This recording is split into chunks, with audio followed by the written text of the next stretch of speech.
بسم الله الرحمن الرحيم. عن جابر بن عبد الله الأنصاري عن فاطمة الزهراء عليها السلام بنت رسول الله عن فاطمة الزهراء عليها السلام بنت رسول الله قال: سمعت فاطمة أنها قالت: دخل علي أبي رسول الله في بعض الأيام فقال: السلام عليك يا فاطمة. فقلت: عليك السلام. قال: إني أجد في بدني ضعفا. فقلت له: أعيذك بالله يا أبتاه من الضعف. فقال: يا فاطمة ائتيني بالكساء اليماني فغطيني به. فأتيته بالكساء اليماني فغطيته به، وصرت أنظر إليه وإذا وجهه يتلألأ كأنه البدر في ليلة تمامه وكماله. فما كانت إلا ساعة وإذا بولدي الحسن قد أقبل وقال: السلام عليك يا أماه. فقلت: وعليك السلام يا قرة عيني وثمرة فؤادي. فقال: يا أماه، إني أشم عندك رائحة طيبة كأنها رائحة جدي رسول الله. فقلت: نعم، إن جدك تحت الكساء. فأقبل الحسن نحو الكساء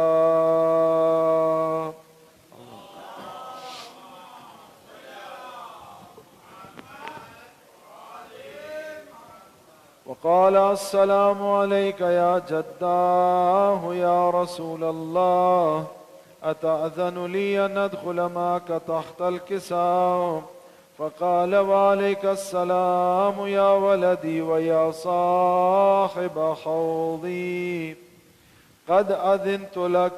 فدخلا معه تحت الكساء، فما كانت إلا ساعة وإذا بولدي الحسين قد أقبل وقال: السلام عليك يا أماه. فقلت: وعليك السلام يا ولدي ويا قرة عيني وثمرة فؤادي. فقال لي: يا أماه، إني أشم عندك رائحة طيبة كأنها رائحة جدي رسول الله. فقلت: نعم، إن جدك وأخاك تحت الكساء. فدنا الحسين نحو الكساء. الله.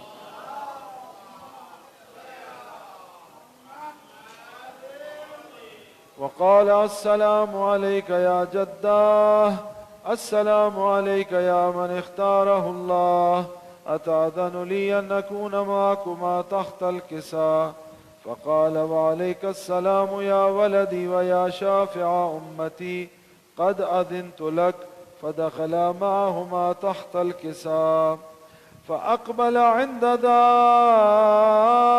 أبو الحسن علي بن أبي طالب وقال: السلام عليك يا بنت رسول الله. فقلت: وعليك السلام يا أبا الحسن ويا أمير المؤمنين. فقال: يا فاطمة، إني أشم عندك رائحة طيبة كأنها رائحة أخي وابن عمي رسول الله. فقلت: نعم، ها هو مع ولديك تحت الكساء. فأقبل علي نحو الكساء. اللهم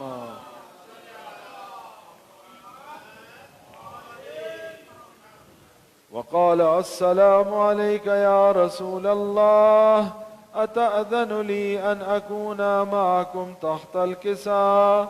قال له: وعليك السلام يا أخي ويا وصيي وخليفتي وصاحب لوائي، قد أذنت لك.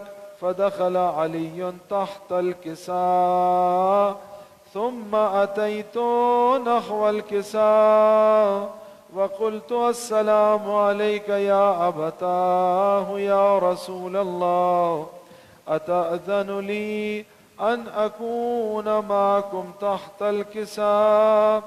قال: وعليك السلام يا بنتي ويا بضعتي، قد أذنت لك. فدخلت تحت الكساء. اللهم صل على محمد.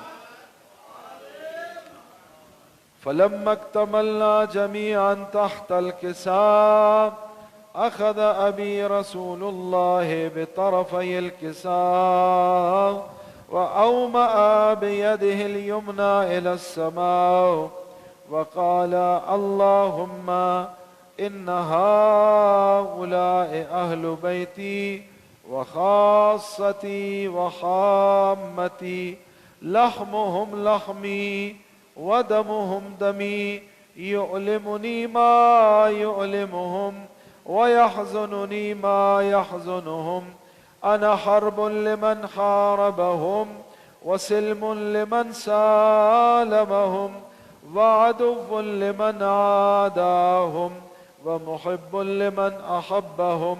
إنهم مني وأنا منهم، فاجعل صلواتك وبركاتك ورحمتك وغفرانك ورضوانك علي وعليهم، وأذهب عنهم الرجس وطهرهم تطهيرا.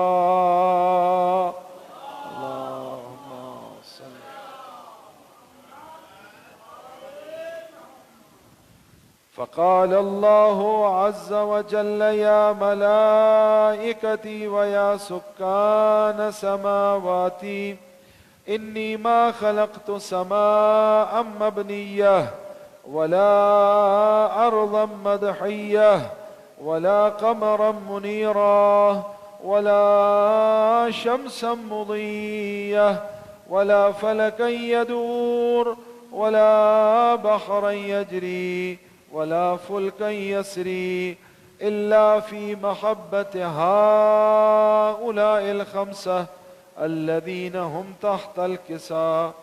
فقال الأمين جبرائيل: يا ربي، ومن تحت الكساء؟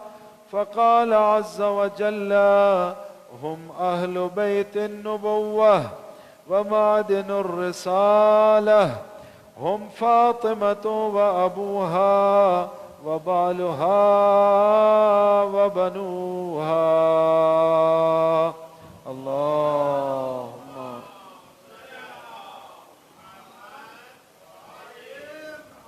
فقال جبرائيل: يا رب، أتأذن لي أن أهبط إلى الأرض ليكون معهم سادسا؟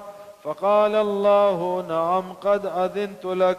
فهبط الأمين جبرائيل وقال: السلام عليك يا رسول الله.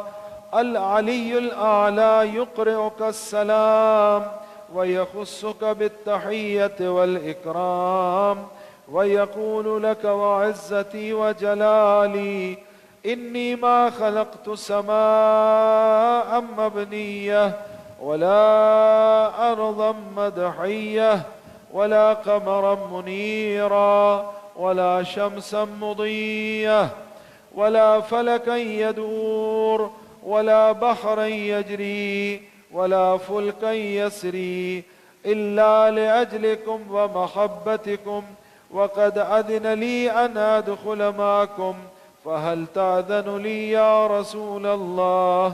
فقال رسول الله: وعليك السلام يا أمين وحي الله، إنه نعم، قد أذنت لك. فدخل جبرائيل معنا تحت الكساء. اللهم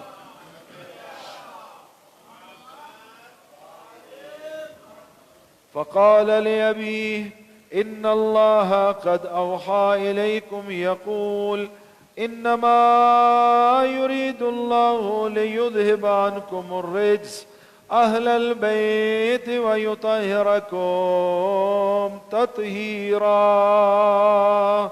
الله.